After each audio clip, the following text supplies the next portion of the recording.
தேவனுக்கே மகிமை உண்டாவதாக. பிரயாசம். சங்கீதம் 128 2 உன் கைகளின் பிரயாசத்தை நீ சாப்பிடுவாய், உனக்கு பாக்கியமும் நன்மையும் உண்டாயிருக்கும். கர்த்தருக்குள் நாம் படுகிற பிரயாசம் விருதாவாக போவதில்லை. ஆகையால் எனக்கு பிரியமான சகோதரரே, கர்த்தருக்குள் நீங்கள் படுகிற பிரயாசம் விருதாவாய் இராதென்று அறிந்து நீங்கள் உறுதிப்பட்டவர்களாயும் அசையாதவர்களாயும் கர்த்தருடைய கிரியையிலே எப்பொழுதும் பெருகுகிறவர்களாயும் இருப்பீர்களாக என்று அப்போஸ்தலனாகிய பவுல் கொரிந்து சபைக்கு கூறுகிறார். அப்போது பாக்கியமும் நன்மையும் உண்டாயிருக்கும் என்று சங்கீதக்காரர் கூறுகிறார். இந்த பூவுலகில் நாம் அநேக காரியங்களுக்காக அன்னுதினமும் பிரயாசப்படுகிறோம்.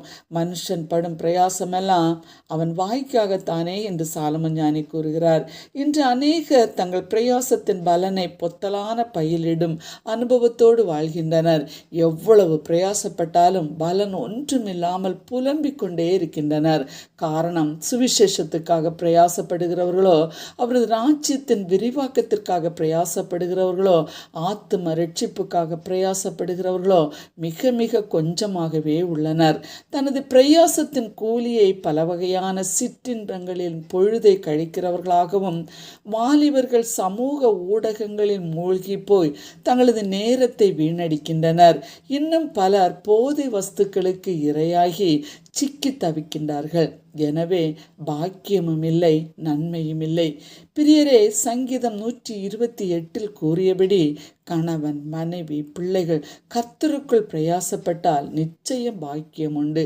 இளைய குமாரன் தன் ஆஸ்திகளையெல்லாம் தூர தேசத்தில் சென்று துன்மார்க்கமாய் நடந்து நஷ்டப்படுத்தினான். அவனது பிரயாசத்தின் பலன் பன்றியின் தவிடு. அது கூட இல்லாத போது தனது தகப்பனார் வீட்டை நினைத்து பார்க்கிறான். உடனே தன் தகப்பனிடத்தில் வந்து ஆசீர்வதிக்கப்படுவதை பார்க்கிறோம்.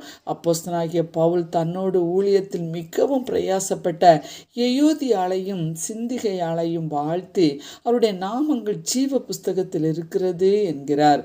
அதுபோல கர்த்தருக்குள் மிகவும் பிரயாசப்பட்ட திரிபேனாளையும் திரிபோசாளையும் பெர்சியாளையும் வாழ்த்தினார்.